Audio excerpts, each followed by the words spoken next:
तो हेलो बच्चों, चलिए 3D में 11.2 पढ़ने से पहले हम लोगों को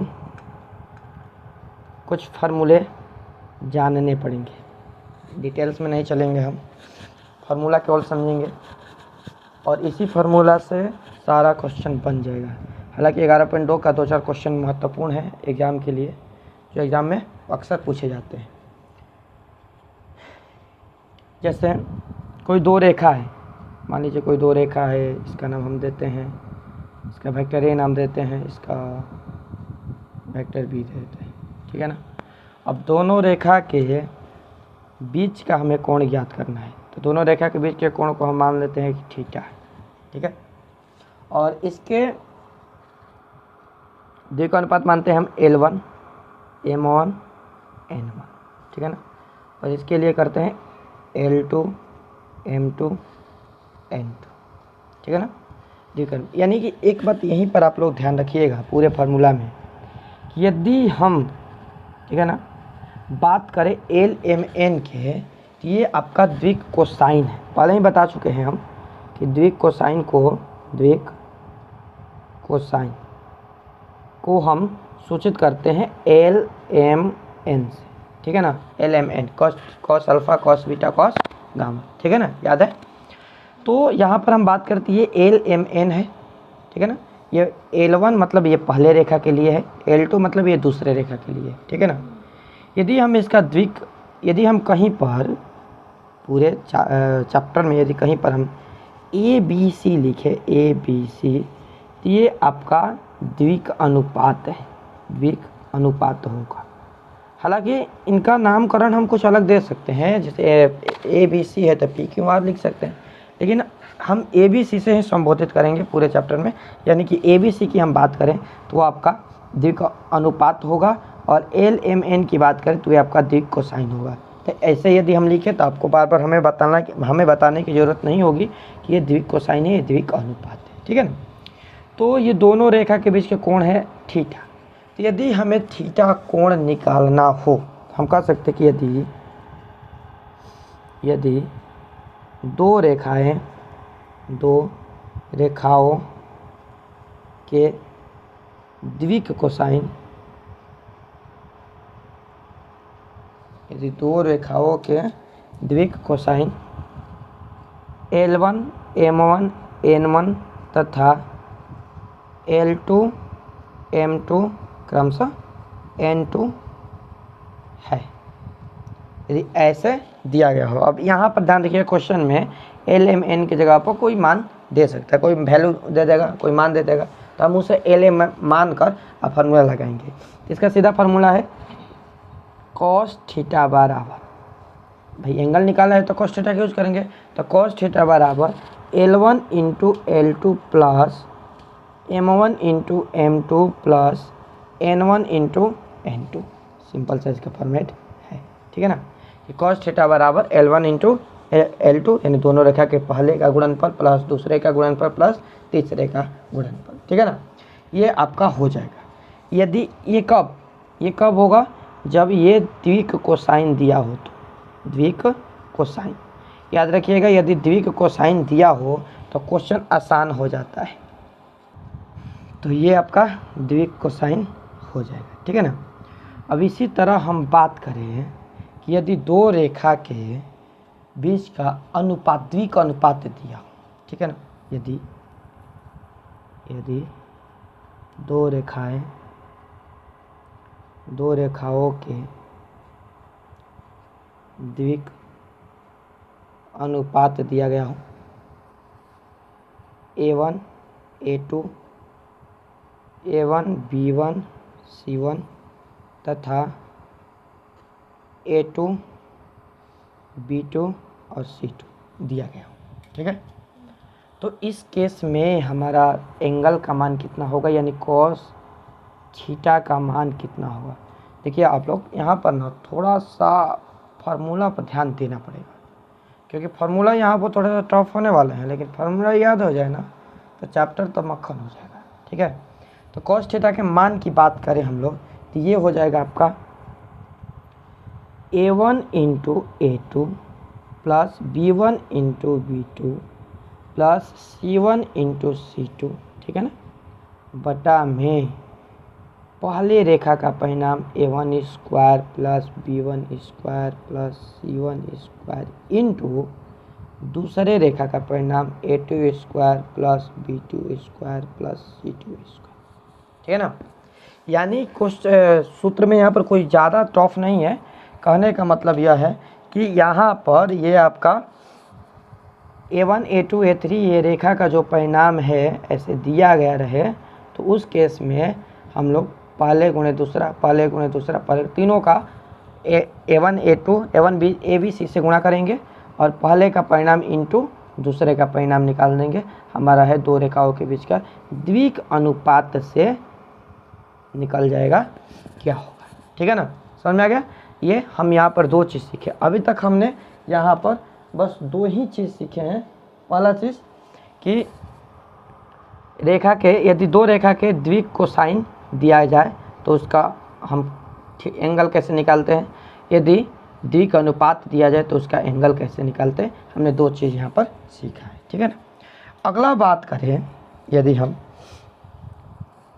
कि किन्हीं दो रेखा एक दूसरे पर लंबवत हो, यदि दो रेखा एक दूसरे पर लंबवत हो, ठीक है ना।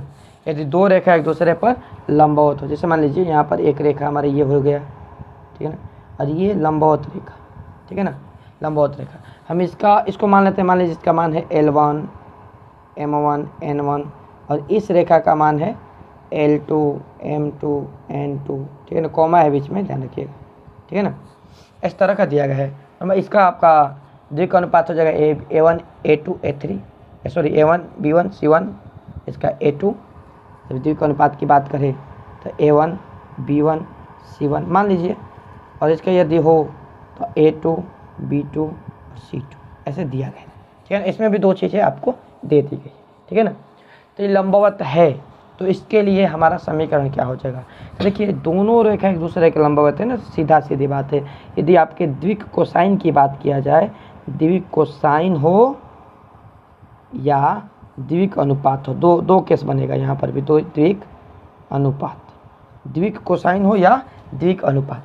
तो ऐसे केस में द्विक कोसाइन की हम बात करेंगे तो यहाँ पर हो जाएगा L1 into L2 plus M1 into M2 plus N1 into N2 बराबर 0, ठीक है ना। लंब तभी होगा जब दोनों रेखा के प्रत्येक का गुणनफल के योगफल 0 के बराबर, ठीक है। उसी तरह द्विक अनुपात की बात करें तो इसका भी सेम होता है, इसमें अलग अलग था एंगल वाले में, लेकिन इसमें A1 into A2 plus B1 into B2 plus C1 into C2, इसका बहुत ज़्यादा यूज करने वाले हैं हम लोग, ठीक है ना। ये हमारा हो गया 0, ये आपका द्विक अनुपात होगा, ठीक है ना। यानी दो लंब रेखा हो तो इस तरह का हम सिंबल दे सकते हैं। कब कैसे, यदि एक के ऊपर दूसरा लंब हो या दूसरे के ऊपर कोई माने दो रेखा में से किसी एक पर एक लंब हो तब, ठीक है ना। अब यदि हम बात करें कि दो परस्पर रेखा एक दूसरे के समानांतर, हमारा नेक्स्ट टॉपिक इसका बनेगा, ये तो समझ गए ना, फार्मूला यहाँ पर याद रहना चाहिए। यदि हम कहें कि दो रेखाएं परस्पर समानांतर हो, यदि दो रेखाएं परस्पर समानांतर हो, मतलब ऐसे हम बात करते हैं कि ये एक रेखा हो गई, ये एक रेखा हो गई और दोनों एक दूसरे के समानांतर हो, तो ये दोनों के इसका हम मान लेते हैं कि L1 M1 N1, ठीक है ना, और इसका जो है L2 M2 N2, ठीक है ना। दोनों रेखा का ये आपका दे दिया गया, ठीक है ना। हम बोले कि ये दोनों समानांतर है, तो यदि समानांतर हो तो इस रेखा का यदि हम सदिश बिंदु की बात करें, मतलब ये समानांतर है तो इसका द्विक कोसाइन से, द्विक अनुपात से, इसका द्विक अनुपात हम लोग A1 ABC तो मान सकते हैं, इसका भी हो जाएगा A1 B1 C1 हो जाएगा ना, और इसका भी हो जाएगा आपका A2 B2 C2, ठीक है ना। यदि हम ऐसे बात करें तो इसका जो है द्विक कोसाइन से, द्विक कोसाइन से इसका फार्मूला क्या हो जाएगा, द्विक कोसाइन से इसका फार्मूला हो जाएगा L1 बटा में L2 बराबर M1 बटा में M2 बराबर N1 बटा में N2। घबराने की ज़रूरत नहीं है, बस दोनों रेखा के द्विक कोसाइन या द्विक अनुपात कोई भी दिया रहो, तो ये हो या द्विक अनुपात हो, द्विक अनुपात भी दे सकता है, हम निकाल लेंगे। नहीं देगा तो समीकरण देगा ना, समीकरण से आराम से निकालेंगे। तो वहाँ पर हो जाएगा A1 बटा A2 बराबर B1 बटा B2 बराबर C1 बटा C2। तो कहने का मतलब दोनों का जब हम रेशियो निकालेंगे, अनुपात निकालेंगे, तो ये आपका बराबर आना चाहिए, ठीक है ना। तो उस केस में ये आपके दो समानांतर रेखा के समीकरण बनेंगे, मतलब ये आपका हो गया, ठीक है ना। अब मान लीजिए इसी में हम कहें कि यदि समानांतर रेखा में है, यदि समानांतर रेखा में, ठीक है, समानांतर रेखा में किसी एक रेखा के ऊपर कोई एक बिंदु दे दिया जाए, तो उस कंडीशन में क्या करेंगे। मान लीजिए यहाँ पर दो समानांतर रेखा है, यदि दो समानांतर रेखा के किसी एक रेखा पर एक बिंदु ए हो, ठीक है ना। मतलब यहाँ पर हमारा कहने का मतलब ये हुआ कि ये दो समानांतर रेखा हो गया। वहीं इसका सेम प्रोसेस है L1 M1 N1 L2 M2 N2, ठीक है ना। अब मान लेते हैं कि जो ये वाला रेखा है ना, ये वाला रेखा को वेक्टर B मान लेते हैं और ये वाला रेखा को हम वेक्टर A मान लेते हैं, और इसी रेखा पर कोई एक बिंदु यहाँ पर A है, ठीक है।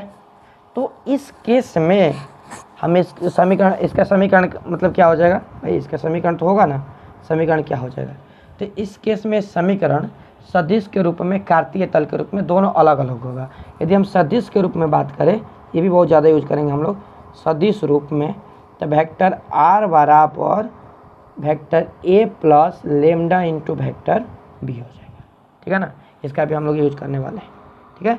A जो है यही जिस पर बिंदु हो, ठीक है ना। यदि बिंदु इस वाले रेखा पर हो तो हम इसको A मानेंगे, यदि बिंदु इस वाले रेखा पर हो तो इसको A मानेंगे। कहेगा ना कि पहली रेखा पर दूसरी रेखा के समानांतर कोई एक बिंदु है, तो मतलब पहली रेखा पर यानी कि वह A होगा, जो दिया रहेगा पहले वह A होगा, ठीक है ना, जिस पर रहेगा, ठीक है। मतलब तो ये तो सदिश रूप है, सदिश रूप में तो हम लोगों का आसान हो गया। लेकिन इसी चीज़ को यदि हम कार्तीय तल में बात करें, तो कार्तीय तल में हो तो क्या हो जाएगा, देखिए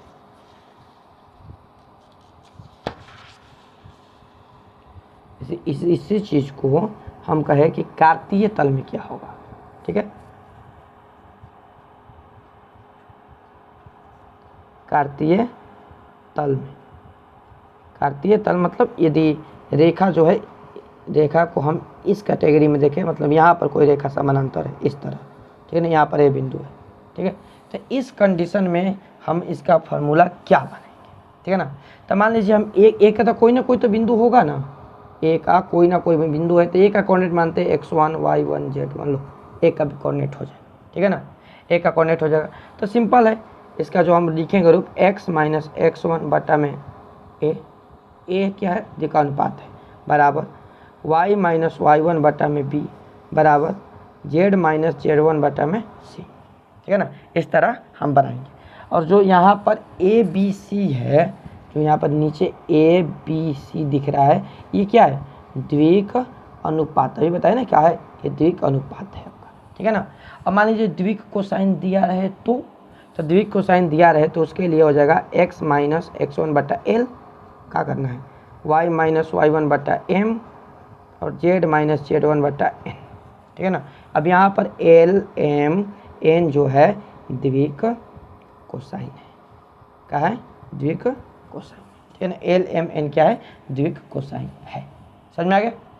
अब यदि हम कहें कि दो दिए गए बिंदु से, किसी बिंदु से जाने वाली रेखा का समीकरण, मान लीजिए कोई यहाँ पर लिख लेते हैं पहले हेडिंग, दो दिए गए बिंदु से दो दिए गए बिंदु से जाने वाली रेखा का समीकरण। मतलब किसी दो बिंदु है, जैसे मान लीजिए, पहले हम लिख लेते हैं, थोड़ा सा यहाँ पर 3D बना लेते हैं। ये आपका x हो जाएगा, ये y होगा और ये z हो जाएगा। अब मान लीजिए कि यहाँ से कोई रेखा जा रहा है, हालांकि ये वाला हम पीछे पढ़ाए थे, ठीक है ना। यहाँ से कोई रेखा जा रहा है, ये आपका a है, ये आपका b है, दोनों का दो रेखा है, दो बिंदु हो जाएगा a b, ठीक है ना। और a वाले को हम मान लेते हैं कि a का जो मान है x1 y1 z1, ठीक है ना, और b का मान है x2 y2 z2, ये आपका b का मान है, ठीक है ना। अब इस रेखा का यदि हम समीकरण लिखेंगे, हालांकि ये बहुत कम यूज होगा लेकिन फिर भी देख लेते हैं।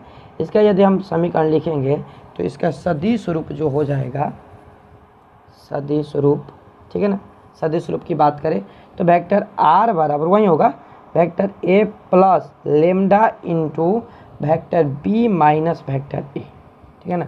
a प्लस a मतलब जिस पर है, ठीक है ना, ये आपका a है, हो जाएगा a plus lambda into vector b minus vector a, ठीक है ना, ये हो जाएगा। यदि इसी चीज़ को हम कार्तीय तल में देखें तो, कार्तीय तल की बात करें तो कार्तीय तल में तो पहले हो जाएगा x1 minus x1, y minus y1, z minus z1, होगा ना। अब नीचे क्या करना है, तो दो बिंदु है ना, ये a है b है, तो x2 minus x1, x2 minus x1, y2 minus y1, z2 minus z1। यदि हम फार्मूला को रटे तो ये याद नहीं होगा, समझ नहीं है, इसे हमें समझना पड़ेगा कि है क्या। तो एक बिंदु है तो डायरेक्ट लिखते हैं कि ए बी सी, उसका हो जाएगा द्विकानुपात। लेकिन यहाँ पर दो बिंदु है तो दोनों बिंदु के कॉमन द्विकानुपात चाहिए ना, तो x2 में से x1 दूसरे में से पहले को घटा देंगे। ये आपका यही जो है a है, यही जो है आपका ये b है, यही जो है आपका ये c है, a b c बनेगा, ठीक है, आए समझ में। अब हम बात करते हैं कि यदि दो रेखा के मध्य की न्यूनतम दूरी, मतलब दो ऐसी रेखा हो, मान लीजिए हम बात करते हैं कि दो ऐसी रेखा, मान लीजिए एक इस तरफ से है और एक इस तरफ से है। अब इस दोनों रेखा को हम देखें तो यहाँ पर जो दूरी बनेगा ये आपका अधिकतम दूरी बनेगा, अधिक से अधिक दूरी। लेकिन वही जो यहाँ पर देखें ना हम, यहाँ पर तो ये जो दूरी बन रहा है ना, ये न्यूनतम है, इससे कम है, मतलब ये इसका न्यूनतम दूरी होगा। ये क्या हो जाएगा, न्यूनतम दूरी होगा, ठीक है ना, ठीक है, ये न्यूनतम दूरी हो जाएगा। तो कभी कभी क्वेश्चन में ये भी क्वेश्चन आता है कि दो रेखा के बीच का यहाँ पर न्यूनतम दूरी ज्ञात करें। तो लिखेंगे हम लोग, इसका हेडिंग लिखते हैं कि दो रेखाओं के बीच का न्यूनतम दूरी, ठीक है ना, दो रेखाओं के बीच का न्यूनतम दूरी के लिए हम लिखेंगे d। दूरी को किससे सूचित करेंगे, d से, डिस्टेंस d से, ठीक है ना। तो न्यूनतम दूरी जब इसका निकालेंगे तो इसका फार्मूला जो है, यदि सदिश के रूप में देखें तो सदिश के रूप में भी इसका फार्मूला बनेगा और अदिश के रूप में भी इसका फार्मूला बनेगा, ठीक है ना। तो सबसे पहले हम देखते हैं यहाँ पर, तो सदिश के वेक्टर आर का मान देखते हैं। तो वेक्टर आर का मान हो जाएगा vector a plus lambda into vector b, यानी a1, यहाँ पर a1 हो जाएगा, ठीक है ना।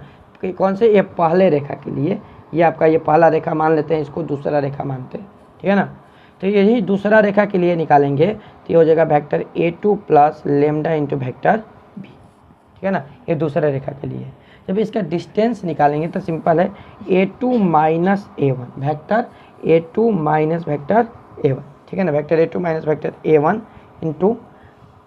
Into vector v1 cross vector v2। यहाँ पर क्रॉस निकालें, क्रॉस निकालने हम आपको सिखाए थे कि कैसे सारणी की तरह उसको हल करते हैं, वही क्रॉस होता है, ठीक है ना। तो v1 क्रॉस v2 बटा में v1 क्रॉस v2 का, vector v1 cross vector v2 का परिणाम निकाल देना है, सिंपल तो है, ठीक है ना। मतलब यहाँ पर करना क्या है कि पहले रेखा के बिंदु वाले यानी a1 a2 vector a2 minus vector a1 करना है। अब b1 क्रॉस b2 निकाल कर वो यहाँ पर रख कर उसका परिणाम नीचे रख देना, काम खत्म, ठीक है ना, आया समझ में। यदि इसी चीज़ को हम कार्तीय तल में देखें तो कार्तीय तल में चलेंगे हम लोग। यदि इसी चीज़ को, इसे आप ये वाला समझना ज़रूरी है क्योंकि इस पर क्वेश्चन बहुत सारा ज़्यादा आएंगे। इसी चीज़ को यदि हम कहें कि कार्तीय तल में, ठीक है ना। तो कार्तीय तल में दो रेखा होगा ना, तो दो रेखा का समीकरण पहले हमें चाहिए। तो मान लीजिए कि यहाँ पर हम दो रेखा लिखते हैं, दो रेखा का समीकरण। यदि हमारा रेखा जो है कुछ इस तरह हो, x माइनस x1 बटा ए बराबर y माइनस y1 बटा बी बराबर z माइनस z1 बटा सी, एक का। दूसरे के लिए हम लिखते हैं कि इसे समीकरण एक मान लेते हैं।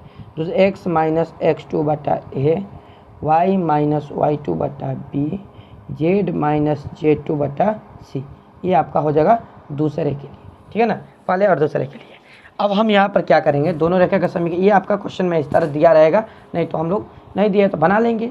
मान लीजिए कभी कभी क्वेश्चन में क्या करेगा ना कि x इधर दे देगा माइनस में, जैसे 2 माइनस x, तो हम उसे माइनस कमेंट करके बदल सकते हैं ना। तो अपने हिसाब से इसे x y z यहाँ पर प्लस रहना चाहिए, कहे मतलब कि x y और z यहाँ पर धनात्मक रहना चाहिए, धनात्मक, ठीक है ना। तो क्वेश्चन में यदि ऋणात्मक हो तो माइनस को कॉमन करके धनात्मक कर लेंगे, ठीक है ना, और अपने अनुसार अपने अकॉर्डिंग उसे चेंज कर लेंगे, ठीक है ना। यदि दोनों माइनस हो तो माइनस तो कॉमन करेंगे तो दोनों प्लस में हो जाएगा, ठीक है। तो इसका कार्तीय तल का फार्मूला लिखेंगे, थोड़ा सा आप लोग ध्यान दीजिएगा, थोड़ा सा इसे यह इंपॉर्टेंट है। सबसे पहले लिखने के लिए ऊपर हम लगाते हैं इसका सारणी के रूप में मॉड, और नीचे क्या करना है, नीचे ऊपर वाला याद हो लिख लेंगे ना, तो नीचे वाला आप निकाल लेंगे अपने आप ही, बस ऊपर वाला याद करना है, ठीक है ना। तो ऊपर वाला क्या है, बड़ा सिंपल है, x2 माइनस x1, दूसरे माइनस पहला वाला, ठीक है ना। यानी इसका मान लेते हैं हम x1 y1 z1, इसके लिए x2 y2 z2 करते हैं, तो x2 माइनस x1 या हो जाएगा y2 माइनस y1, या आपका z2 माइनस z1, ठीक है ना, हो गया। अब पहले रेखा का द्वितीय अनुपात दूसरे रेखा का द्वितीय अनुपात लिखेंगे।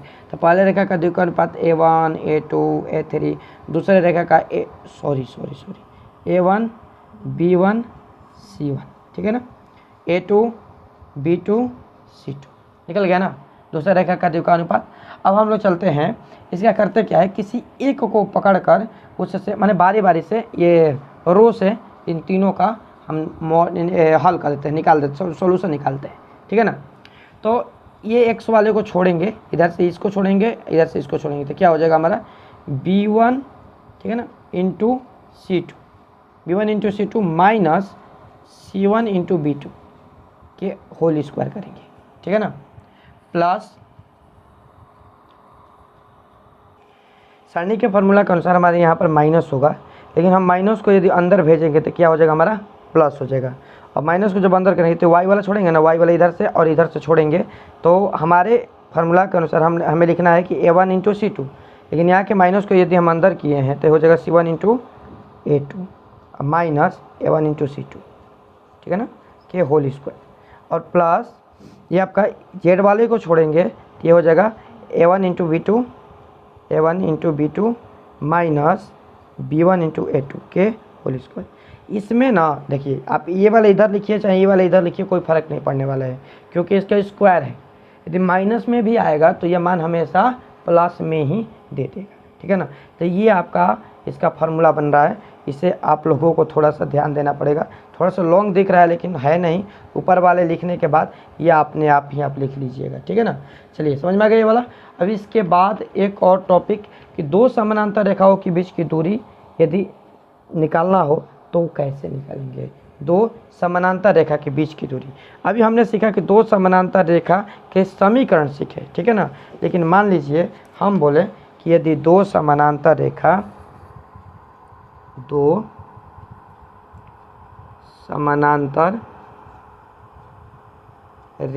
के बीच की दूरी निकालनी हो, मतलब कहने का अर्थ है कि ये आपका एक समानांतर रेखा, ये आपका एक समानांतर रेखा है, और दोनों रेखा की ये बीच की दूरी ये निकालना हो, डी निकालना, ठीक है ना। तो ऐसे केस में हम क्या करेंगे, तो देखिए पहले रेखा के लिए मान लीजिए कि वेक्टर आर है a1, vector a1 plus lambda into vector B, ठीक है ना, बी नियत है। वेक्टर आर बराबर a2 इंटू दूसरे समीकरण के लिए लेमडा इंटू वेक्टर बी, है ना। ऐसे केस में यदि हमें डिस्टेंस निकालना हो तो इसके लिए फार्मूला बनेगा हमारा vector v cross vector a2 minus vector a1 और बटा में वेक्टर b का परिणाम, ठीक है ना। इसे आप लोग याद रखिएगा। यदि इतना फार्मूला हो जाता है ना, तो हम लोगों का जो है चैप्टर वह कंप्लीट हो जाएगा पूरे 11.2। ठीक है, तो चलिए पहले क्वेश्चन को हम लोग देखते हैं।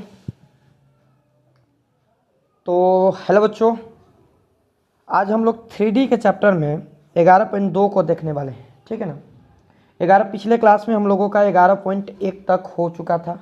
आज हम लोग 11.2 को देखने वाले हैं। 11.2 में पहला क्वेश्चन जो है हम लोगों का प्रूफ करना है, प्रूफ द्विक कोसाइन 12/13,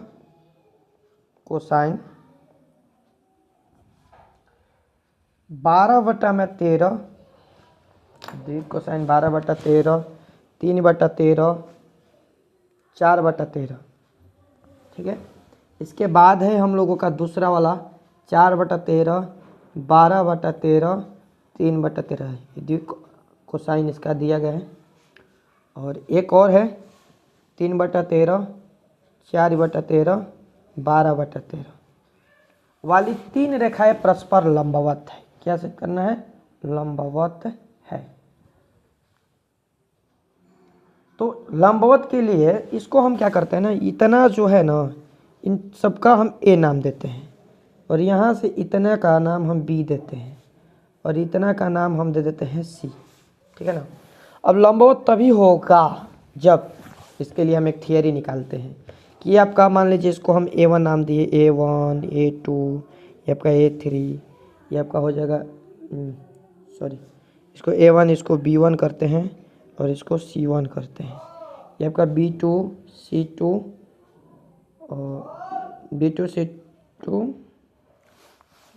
इसको A2 करते हैं, A2, और ये आपका B2, ये आपका है C2, और इसको हम कर देते हैं A3, B3, C3। ठीक है, तो यहाँ पर ये एक दूसरे के लंबवत है। तो यदि हम AB निकालेंगे, यहाँ पर AB करेंगे, तो AB में A1 into A2 plus B1 into B2 plus C1 into C2, इसका योगफल आपको 0 प्राप्त होना चाहिए।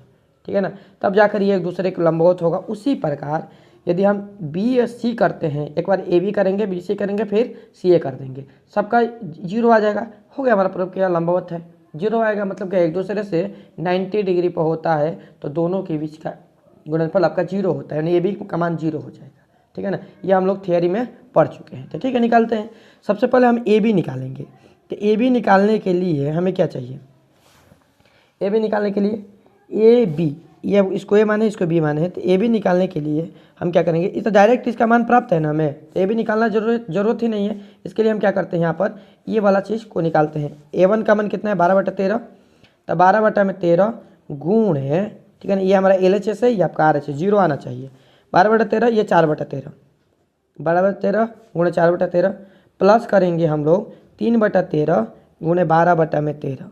ठीक है ना, प्लस करेंगे 4/13 और गुणे 3/13। ठीक है, एक मिनट, आप लोग अपने बुक में क्वेश्चन को मिला लीजिएगा।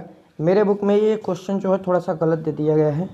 यहाँ पर जो है आपका है 12/13, ये आपका -3/13। ठीक है, ये आपका है -4/13। ठीक है ना, और ये वाला पूरा का पूरा प्लस है, और इस वाले में यहाँ पर केवल माइनस है। ठीक है ना, इसे आप लोग मिला लीजिएगा। ठीक है ना, इस कारण से मेरे यहाँ पर अभी गलत होने वाला है। यहाँ पर हमने माइनस लगा दिया है, यहाँ पर, फिर यहाँ पर, और एक यहाँ पर, 3 जगह माइनस है। तो यहाँ पर करेंगे 12/13 गुणे 4/13, तो ठीक है, ये आपका -3/13, ठीक है ना, गुणे 12/13 भी ठीक है, और ये आपका -4/13 और गुणे 3/13 करेंगे। ठीक है ना, तो इसको करते हैं तो 12/13 गुणे 4/13 हो जाएगा, ये प्लस माइनस माइनस 3/13, ठीक है ना, गुणे 12/13। ठीक है, और यहाँ पर -4/13 गुणे 3/13 हो जाएगा ना। तो इस वाले क्वेश्चन को आप लोग थोड़ा सा मिलाइएगा।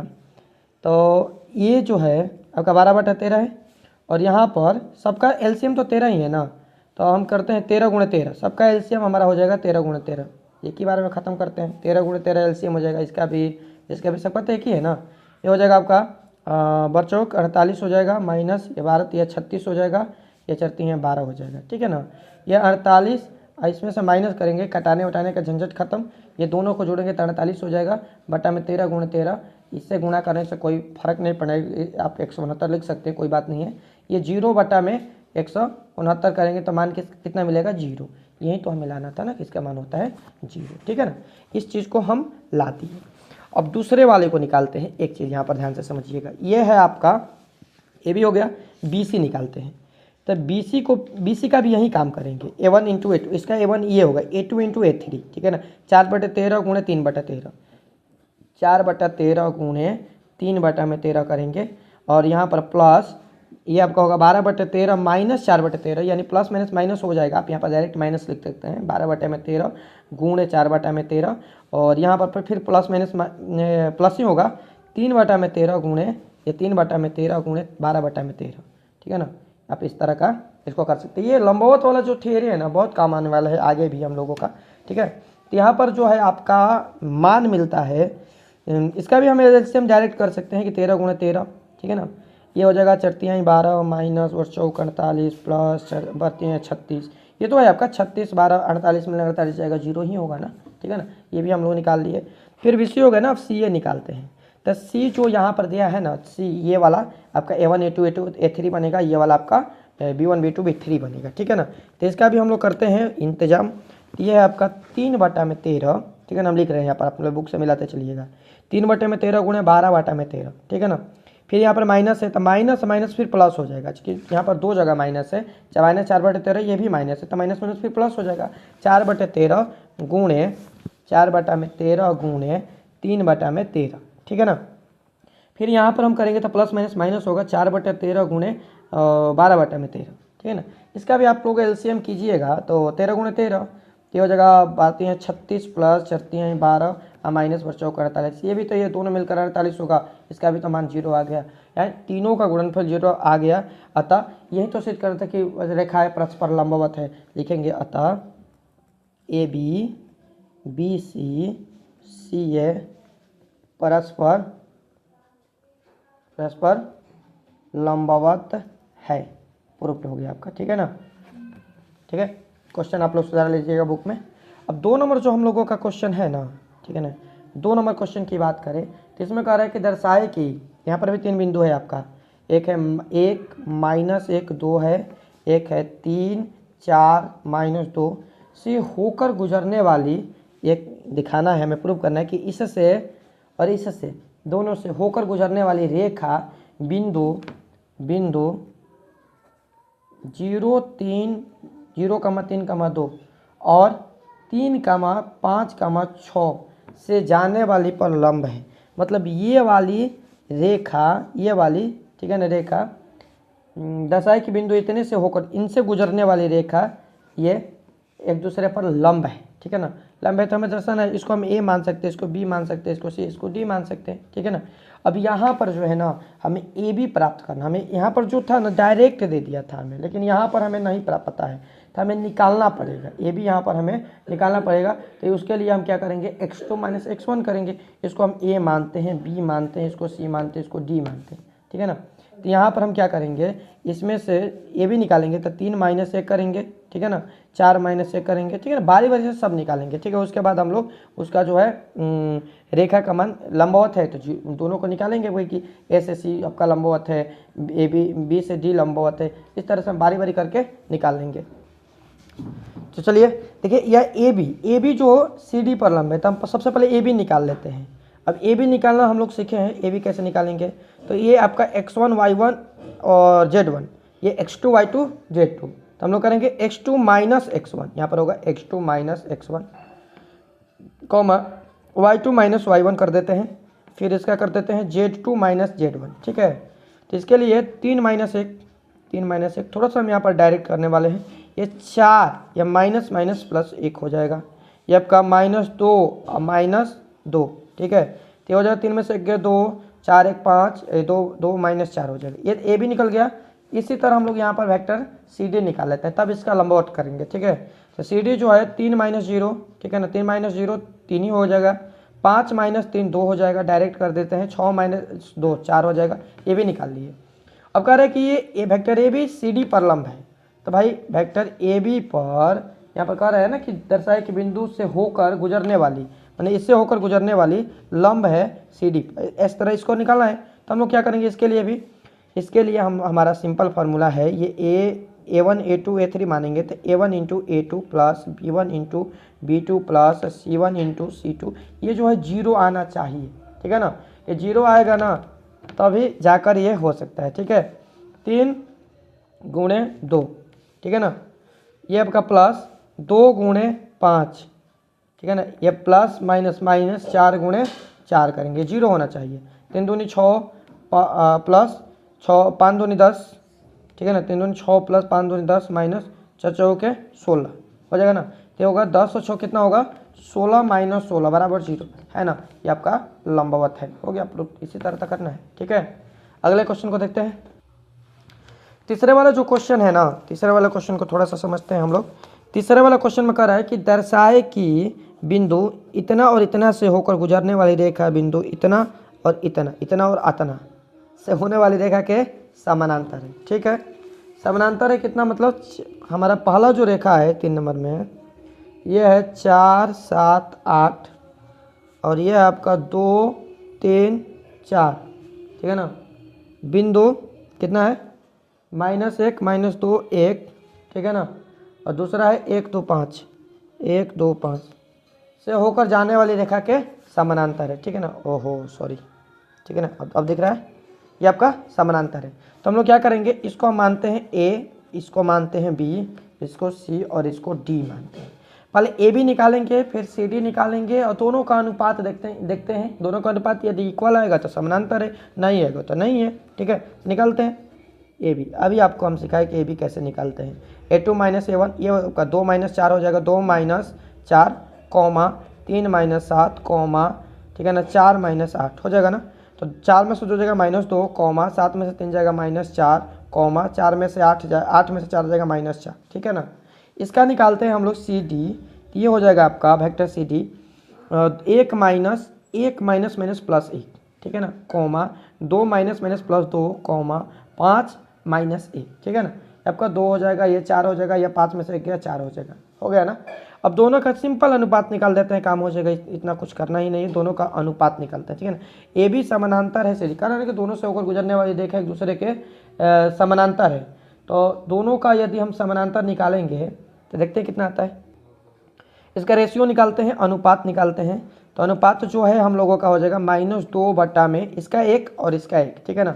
-2 बटा में 2 कामा -4 बटा में 4 कामा -4 बटा में 4, ठीक है। ये 2 कटेगा आपका, ये से ये दोनों कट जाएगा, तो मतलब दोनों -1 -1 -1 तीनों सिमिलर है ना, अतः यह समानांतर है, अतः यह समानांतर है, अतः यह समानांतर है।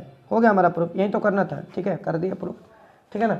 4 नंबर जो क्वेश्चन क्या है हम लोगों का, 4 नंबर क्वेश्चन है कि बिंदु दिया गया है इसमें 1 2 3 से गुजरने वाला समीकरण ज्ञात कीजिए जो सदिश इतना के समानांतर है, इससे गुजरने वाला और ये जो है आपका सदिश के समानांतर है, ये आपका निकालना है, ठीक है।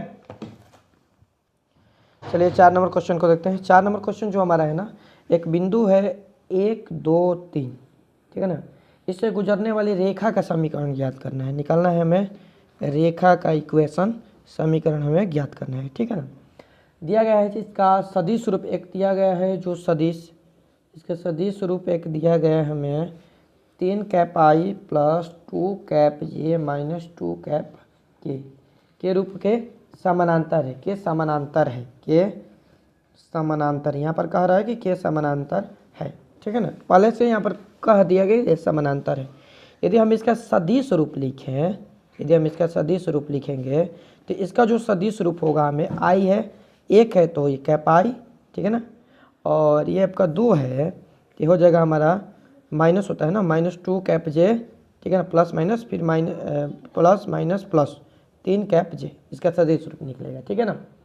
तो जब हम इसका ये कह रहे हैं कि ये वाला जो है इसके समानांतर है, समानांतर है मतलब क्या, यहाँ पर हम निकालेंगे, अतः यह समानांतर है, समानांतर है, तो समानांतर मतलब वेक्टर आर बराबर हम लोग कह सकते हैं कि vector A plus lambda into vector B होगा ना। बस ये तो करना है, हो गया काम आपका। ए का मान लिख दीजिए, ये आपका वेक्टर ए, ये वाला पहला वाला ये होगा, ये दूसरे वाला आपका वेक्टर बी मानते हैं, तो ये वाला हो जाएगा हम लोगों का कैप आई माइनस 2 कैप जे प्लस 3 कैप सॉरी के, ये आपका के होगा, ठीक है ना, plus lambda into 3 cap I plus 2 cap J minus 2 cap के। हो गया, बनता गया, इतना आंसर हो जाएगा आपका। रेखा का समीकरण ही ज्ञात करना था ना, समीकरण बन गया, काम खत्म। ठीक है, क्वेश्चन नंबर 5 की बात करें तो जो क्वेश्चन नंबर हम लोगों का 5 है, ये क्वेश्चन कह रहा है कि बिंदु जिसकी स्थिति सदिश से गुजरने वाली, क्वेश्चन देख लेते हैं। देखिए क्वेश्चन है हम लोगों का 5 नंबर, यहाँ पर दिया गया है बिंदु दिया गया है जो सदिश, इसका सदिश, ये सदिश है, गुजरने वाले इतने की दिशा में जानने वाले रेखा सदिश कार्तीय तल के समीकरण ज्ञात करना है। दोनों इससे गुजरने वाले रेखा का समीकरण हमें ज्ञात करना है। निकाल लेते हैं, तो इसको हम ए मान लेते हैं, इसको बी मान लेते हैं, काम बन जाएगा। ठीक है ना, यहाँ पर एक चीज़ देख लीजिएगा आप लोग, ये तीनों प्लस में है ना, ये आपका प्लस होगा। तो 5 नंबर क्वेश्चन का है हम लोगों का स्थिति सदिश दिया गया है, एक है स्थिति सदिश, इसे हम वेक्टर ए मान लेते हैं। ठीक है ना, स्थिति सदिश को हम मानते हैं वेक्टर ए। तो 2 कैप आई माइनस कैप जे प्लस 4 कैप के, ए मानते हैं। ठीक है ना, एक और है, इसे हम वेक्टर बी मान लेते हैं, cap I plus 2 cap J minus cap के की दिशा में जानने वाले सदिश और कार्तीय रूप में निरूपण, इसकी दिशा में जाने वाले रेखा का, किताब से मिला लीजिएगा, रेखा का सदिश एवं कार्तीय तल का निरूपण ज्ञात करना है, यही ना। सबसे पहले हम क्या निकालते हैं कि देखो, सबसे पहले हम यहाँ पर यदि सदिश प्राप्त करेंगे तो हमारा मान निकलेगा वेक्टर आर बराबर vector A plus lambda into vector B, lambda into vector B. ठीक है ना, तो वेक्टर आर का मान यहाँ पर रखेंगे, वेक्टर ए का मान 2 कैप आई माइनस कैप जे प्लस 4 कैप के, ठीक है ना, और प्लस लेमडा इंटू कितना हो जाएगा हम लोगों का cap I plus 2 cap J minus cap के, ये वाला मान हो जाएगा। ये तो एक आंसर हो गया हम लोगों का। ठीक है ना, और इसी से हम कार्तीय तल का समीकरण ज्ञात करेंगे। कार्तीय तल का समीकरण निकालने के लिए हम क्या करेंगे, 2 कैप आई माइनस कैप जे प्लस 4 कैप के, इसमें हम लेमडा से गुणा कर देते हैं, तो हो जाएगा lambda cap I plus 2 lambda cap जे और माइनस लेमडा कैप के, हो जाएगा ना। अब यहाँ से इसको हम थोड़ा सा कैलकुलेट करेंगे तो यहाँ हो जाएगा हमारा 2 लेमडा आई वाला कैप आई वाला की एक जगह करेंगे तो दोनों में से आई कॉमन होगा, तो हमारा मिलेगा 2 प्लस लेमडा, ठीक है ना, 2 प्लस लेमडा कैप आई, ठीक है ना, कैप आई मिल जाएगा, माइनस इसमें से यदि माइनस को हम कॉमन करते हैं तो हमें मिलेगा यहाँ पर यदि माइनस कैप जे को कॉमन करते हैं तो यहाँ पर मिलेगा हमें 1, ठीक है ना, और माइनस 2 लेमडा, ठीक है ना, 1 माइनस 2 लेमडा कैप जे प्लस यहाँ पर हम यदि 4 के को कॉमन करते हैं तो हमारा मिलेगा 4 माइनस लेमडा, ठीक है ना, ये हमारा मिल जाएगा।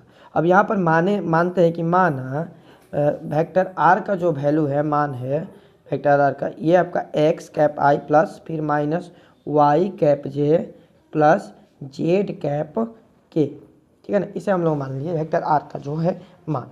अब यहाँ पर यदि हम वेक्टर आर के जगह पर यहाँ पर इसका वैल्यू रखते हैं तो हमें प्राप्त होता है x cap I plus minus Y cap J plus Z cap के बराबर 2 प्लस लेमडा कैप आई, ठीक है ना, और माइनस ये आपका होगा 1 माइनस 2 लेमडा कैप जे। यहाँ पर माइनस हम इसलिए रखें ना क्योंकि ये इसका जो रूप है ना, ये वाला बता रहे हैं आपको, 4 माइनस लेमडा कैप के, जो इसका रूप है ना हमारा, इसको हम x माने x कैप है, इसी के रूप में ना हमारा वेक्टर आर का मान मिला है। r बराबर ये है, दोनों बराबर है, मतलब जो इसका रूप होगा वही तो हमारा कैप आर का रूप होगा, वेक्टर आर का रूप होगा, इसीलिए यहाँ पर यह प्लस फिर माइनस है फिर प्लस है, इसी रूप में हम इसको रखें, ठीक है ना, ताकि हम दोनों को इक्वल कर सके, बराबर कर सके।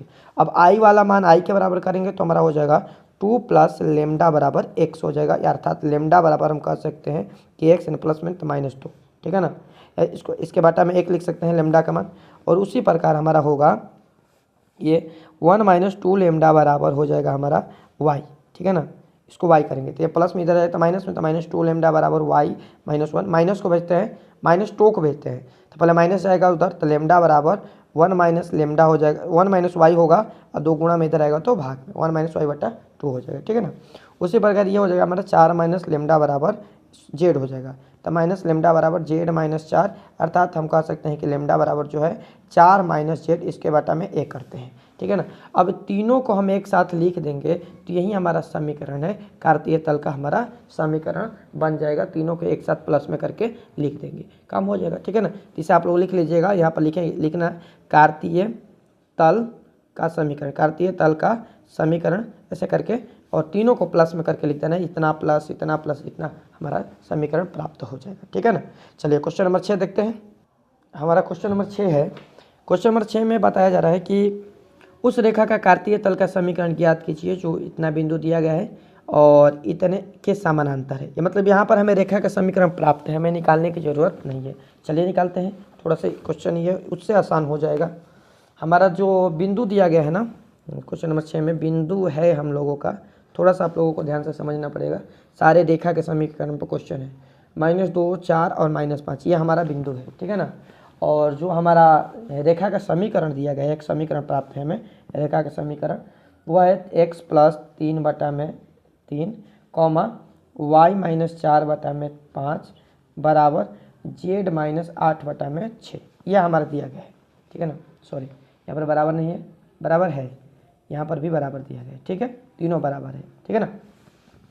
तो हम लोग निकालते हैं। देखिए किसी भी रेखा का जो समीकरण होता है ना, वो एक दूसरे के समानांतर हो, किसी भी रेखा का समीकरण जो होता है ना, वह आपका होता है क्या, रेखा के लिए समीकरण के हम मान बताएं, रेखा का समीकरण की बात करें हम तो कैसे निकालते हैं हम, तो देखिए x - x1, ठीक है ना, x - x1 बटा में कोई भी अचर हो वो रहेगा आपका अचर, जैसे कि हो या कुछ भी आप अचर ले सकते हैं के, ठीक है ना। उसी तरह y - y1 बराबर होता है बटा में के, या z - z1 बटा में के। इस तरह का मतलब इसका फॉर्मेट हम लिख दीजिए, फॉर्मेट है हम लोगों का, ठीक है ना। तो यहाँ पर जो हमें दिया गया है ये वाला समीकरण, यदि इसका हम द्विक अनुपात निकालें, द्विक अनुपात, तो इसका द्विक अनुपात हमें क्या मिलेगा, ये तो इसके साथ में ऐड है ना, तो इसको तो हम ले नहीं सकते हैं। इसका द्विक अनुपात हमें मिलेगा 3, ठीक है ना, ये आपका 5, ये आपका 6 मिलेगा ना।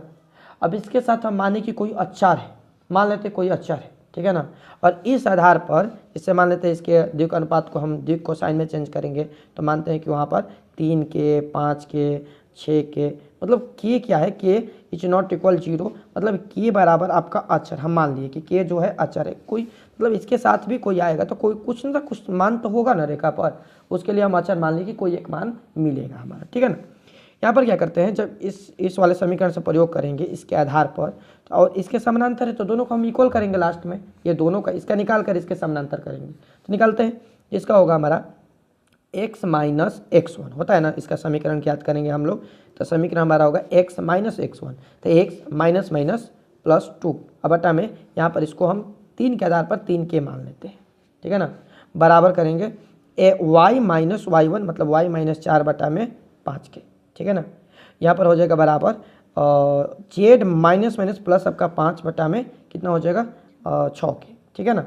अब यहाँ पर जो है ना ये k का जो वैल्यू है, के इस सबका मतलब के यहाँ पर हम अचर माने हैं, यानी यहाँ पर हम लिख सकते हैं कि के इज नॉट इक्वल 0, के बराबर 0 का नहीं होगा। देखिए 0 का बराबर करेंगे तो इन्फिनिटी अपरिभाषित हो जाएगा, ठीक है ना।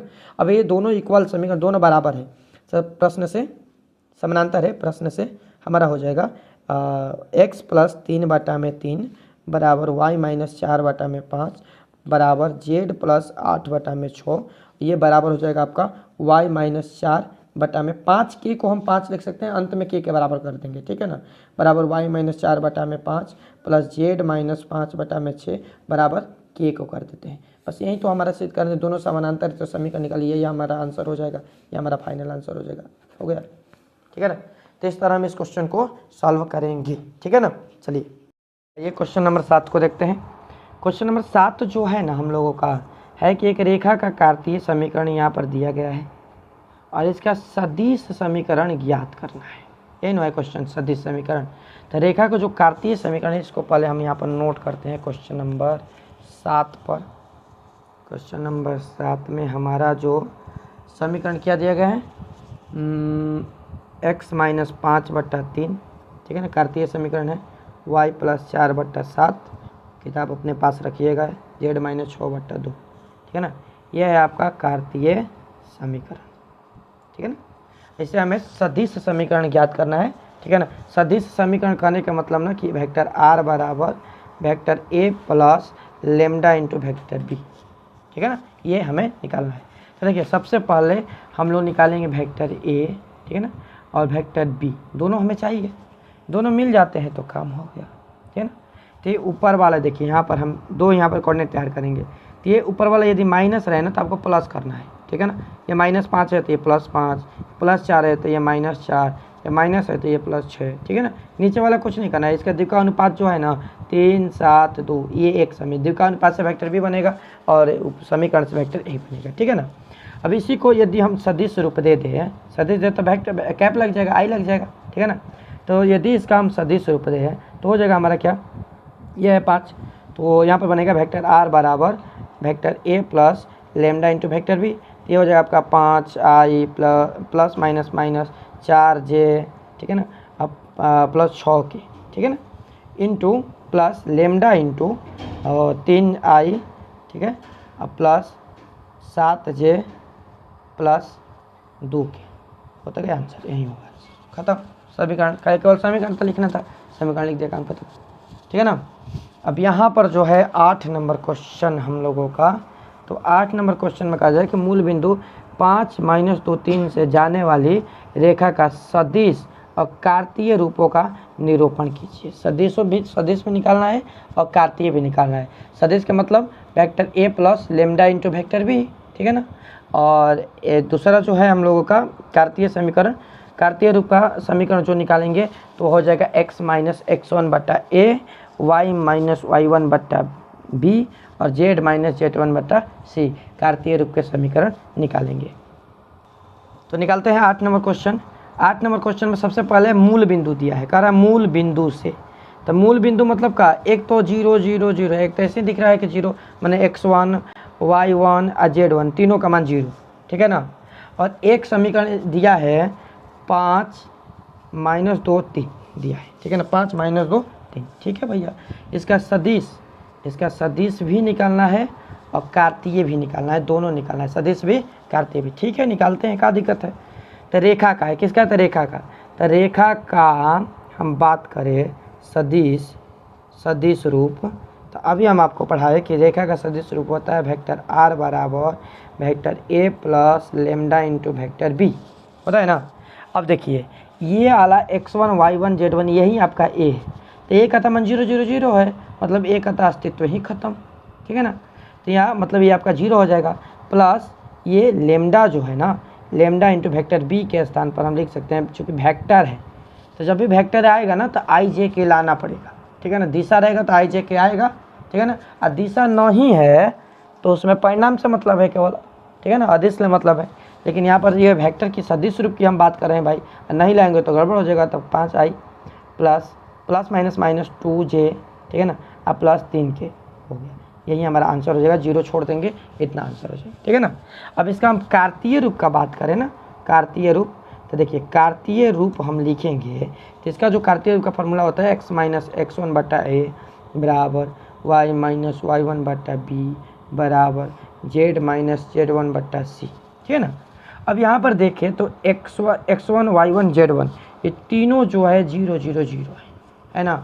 तो इस केस में हमारा बनेगा x बट्टा 5, ठीक है ना, ए बी सी है, ये आपका ए बी ये सी है, तो x बट्टा 5 बराबर y बटा में -2 बराबर z बटा में 3 हो जाएगा आपका, ठीक है ना। चलिए क्वेश्चन नंबर 9 में है हम लोगों का, वेक्टर ए है और वेक्टर बी है ना। तो इसका यदि हम सदिश रूप करेंगे, सदिश रूप, तो ये 2 बिंदु वाला है सदिश रूप। देखिए 2 बिंदु रेखा में इसमें 2 बिंदु दिया गया है, एक ए माने है, एक बी माने है।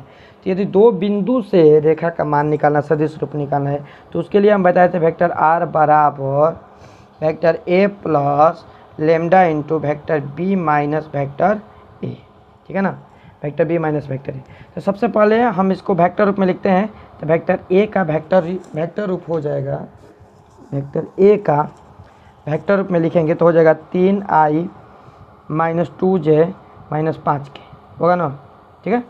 और वेक्टर बी का हम लिखेंगे तो हो जाएगा 3i - 2j प्लस 6k हो जाएगा ना। अब यहाँ पर निकालना है हमें vector A B minus vector A निकालना है। निकालते हैं।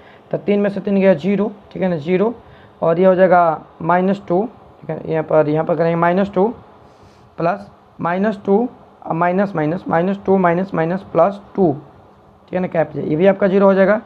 और ये हो जाएगा 6 minus minus plus 5 cap K, ठीक है ना। तो ये तो दोनों 0 0 हो जाएगा, ये बनेगा 6 5 11 कैप के, ठीक है ना।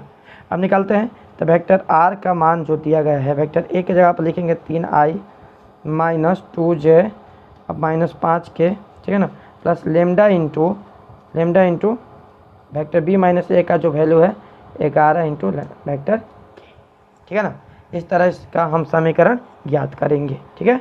अब इसका कार्तीय तल भी निकालना है। तो कार्तीय तल की बात करें ना, कार्तीय तल, इसका भी हम फॉर्मूला बताया अभी कि x minus x1 y minus y1 z minus z1 करना है, ठीक है ना। और यहाँ पर x2 माइनस x1, यहाँ पर y2 माइनस y1, यहाँ पर z2 माइनस z1 करना है, ठीक है ना। यदि हम निकालेंगे x2 माइनस x1 तो कितना हो जाएगा, x2 माइनस x1 करेंगे तो यहाँ पर देखिए ये है आपका 3 x2, 3 में से 3 जाएगा 0, 3 माइनस 3 0 हो जाएगा, ठीक है ना। यदि y2 माइनस y1 निकाले तो ये होगा -2 माइनस माइनस प्लस 2, ये भी 0 हो जाएगा। यदि z2 माइनस z1 निकाले तो ये 6 माइनस माइनस प्लस 5 हो जाएगा, 11 हो जाएगा, ठीक है ना। यानी ये यहाँ पर जो मिला यही है आपका। तो हम इसका मान करेंगे तो x माइनस x1, ठीक है ना, यहाँ पर x माइनस x1, तो x माइनस x1 का मान हो जाएगा 3, ठीक है ना, x माइनस 3/0 बराबर y माइनस माइनस प्लस 2/0 बराबर z माइनस माइनस प्लस 5/11। ये आपका कार्तीय तल का समीकरण, ये आंसर हो जाएगा, ठीक है। चलिए तो क्वेश्चन नंबर 10 हम देखते हैं। क्वेश्चन नंबर 10 है हम लोगों का वेक्टर r बराबर 2 cap i minus 5 cap j plus cap K, ठीक है ना, plus lambda into 3 cap i minus 2 cap j plus 6 cap K, ठीक है। और एक बात करें, और यहाँ पर एक और दिया गया है एंड वेक्टर r बराबर 7 cap i minus 6 cap K plus mu into cap i plus 2 cap j plus 2 cap K, ठीक है, राइट नाउ। और ये जो है आपका क्वेश्चन दिया गया है, ठीक है ना। हमें क्या करना है, तो इस क्वेश्चन में हमें युग्मों के बीच का कोण निकालना है, ठीक है ना। मतलब हमें थीटा से मतलब एक एंगल का मान ज्ञात करें। निकालते हैं। सबसे पहले कोण, देखिए कोण निकालने के लिए हम क्या निकालेंगे, कॉस फाई, ठीक है ना, कॉस फाई या कॉस थीटा मान लीजिए, जो भी आपको मानना है, इक्वल टू हमारा फार्मूला होता है, हम आपको बताएं, vector B into vector b1 into vector b2 बटा में वेक्टर b1 का परिणाम इंटू वेक्टर b2 का परिणाम, ठीक है ना। ये हमने जाना है, ठीक है ना। इतना तो आप लोगों को पता है। अब हमें चाहिए क्या, वेक्टर b1 चाहिए, वेक्टर b2 चाहिए ना। तो वेक्टर b1 जो है हमारा, ये पहले वाले का ये वाला मान आपका वेक्टर b1 है। वेक्टर b1 बराबर होगा 3 cap i minus 2 cap j plus 6 cap K, ठीक है ना। वेक्टर b2 की बात करें ना, तो ये इस दूसरे वाला का ये वाला आपका वेक्टर b2 है, ठीक है ना, cap i plus 2 cap j plus 2 cap K, ठीक है ना। अब बात करें हम, क्यों समानांतर सदिश यहाँ पर बताया जा रहा है ना, तो इनके बीच के b1 b2 निकाल ही लिए हम लोग, ठीक है ना। तो हमें चाहिए का b1 into vector b1 into vector b2, vector b1 dot vector b2। अब ध्यान दीजिए, डॉट की बात करें तो यह अदिश है, डॉट वाला क्या है, अदिश है। और अदिश के लिए अधिकतम क्या चाहता है, उसके जो अदिश वेक्टर है उससे हम गुणा करते हैं, 3 1 जा 3, ठीक है ना, 3 1 जा 3 हो जाएगा, प्लस ये 2 गुणा करेंगे, ठीक है ना। तो 2 1 जा 2 कितना हो जाएगा, यह माइनस होगा, तो माइनस माइनस ये प्लस हो जाएगा, तो 2 दूनी का 4 और प्लस 6 दूनी का 12, ठीक है ना। यानी कि इसको बात करें हम लोग तो 12 4 16 3 19 हो जाएगा, ठीक है ना। ये तो निकाल लिए। अब यहाँ पर वेक्टर b1 का परिणाम निकाल लेंगे। परिणाम कैसे निकलता है, और रूट अंडर में इसका तीनों का स्क्वायर कर देते हैं, तो 3 स्क्वायर प्लस इसका 2 स्क्वायर, परिणाम निकालते हैं तो 6 स्क्वायर हो जाएगा ना। कितना हो जाएगा, 33 का 9 प्लस 4 प्लस 36, ठीक है। 9 4 36, हम करेंगे तो कितना हो जाएगा 36 से 4 40, 49 हो जाएगा। 49 का कितना होगा 7 निकल जाएगा। उसी तरह यहाँ पर वेक्टर बी का हम परिणाम निकालते हैं तो रूट अंडर इसका परिणाम हो जाएगा 1 है 1 square plus 2 square plus 2 square, ठीक है ना। ये हो जाएगा आपका 2 दूनी के 4 2 दूनी के 4 4 4 8 8 है 9 9 का होता है आपका 3, ठीक है ना। अब आपको जो भी निकालना है निकाल सकते हैं। cos फाई निकालना है ना, निकालिए। cos थीटा बराबर vector b1 into vector b2, तो vector vector v dot vector v का मान क्या है हम निकाल चुके हैं 19, तो 19 बटा में वेक्टर b1 का परिणाम आपका आया है 7 गुणे 3, ठीक है ना। 7 इंटू 3 करेंगे, ठीक है ना। अब इसका हमारा मान निकल चुका है। अब क्या करेंगे हम लोग, इसका गुणा कर देते हैं, काम हो जाएगा, यानी कि 19 बटा में 21, ठीक है ना। कॉस को इधर भेजेंगे, इन्वर्स होगा, यानी थीटा बराबर कॉस इन्वर्स, ठीक है, 19 बटा 21, ठीक है ना। ये आपका फाइनल आंसर हो जाएगा। देखिए इसका 2 नंबर जो क्वेश्चन है ना इसी टाइप का है, उसे आप लोग ट्राई कीजिएगा, ठीक है ना। 10 के 2 नंबर क्वेश्चन इसी टाइप का है, एनसीईआरटी का है ना, तो उसे आप लोग ट्राई कीजिए। आप लोगों के लिए हम छोड़ रहे हैं। चलिए हम लोग चलते हैं अब 11 नंबर क्वेश्चन के ऊपर, ठीक है ना। 10 का जो 2 नंबर क्वेश्चन है आपके लिए यहाँ पर हम दे रहे हैं, ठीक है ना, आप उसे ट्राई कीजिएगा।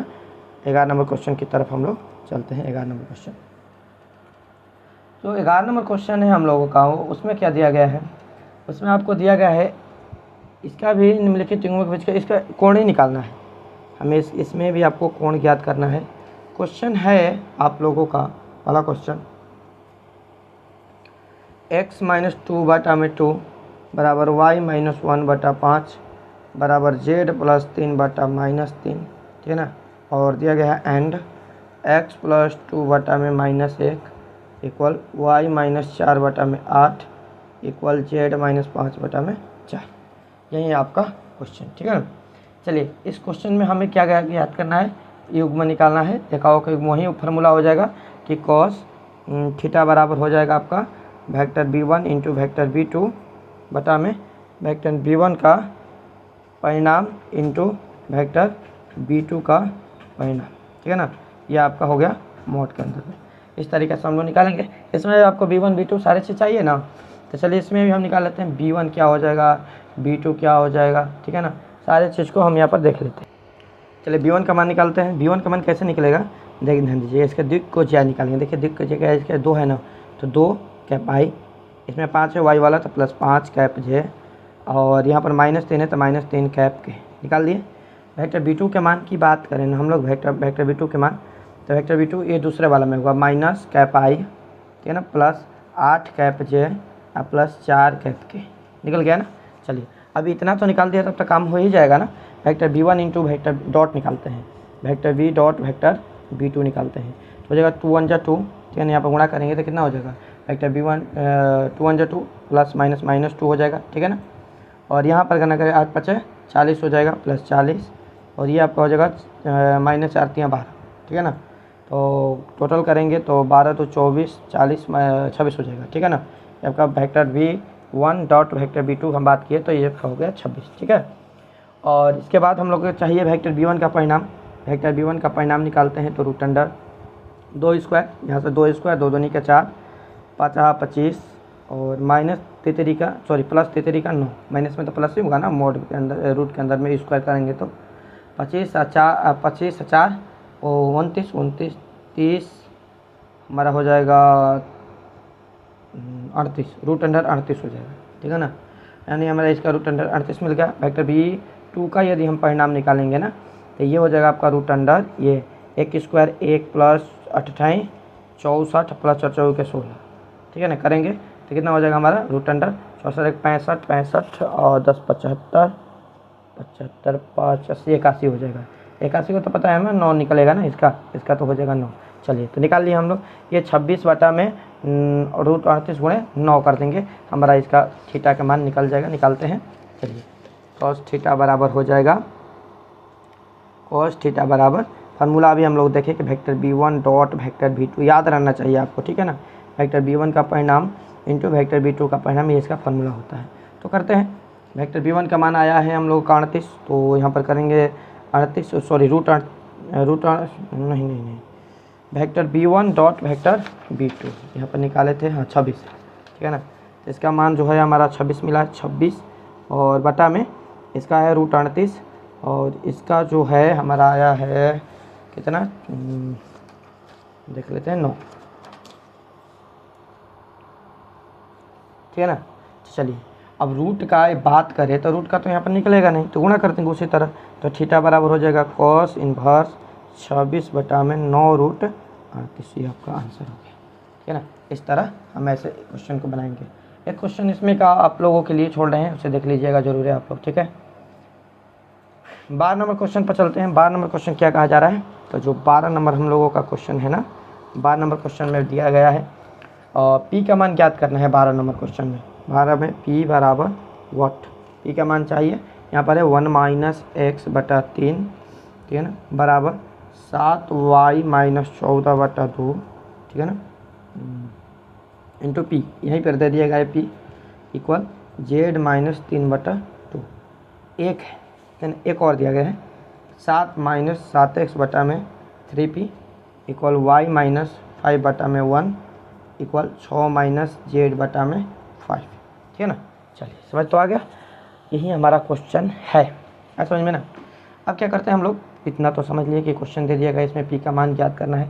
सबसे पहले हम लोग इस समीकरण को देखें, तो इस समीकरण में हमारा है क्या कि 1 - x बटा 3, हम लोगों का फार्मूला जो है ना, हम लोग पढ़े हैं x - a बटा कोई अचर पद, 1 2 3 4 5 ऐसे कुछ हम लोग पढ़े हैं, ठीक है ना।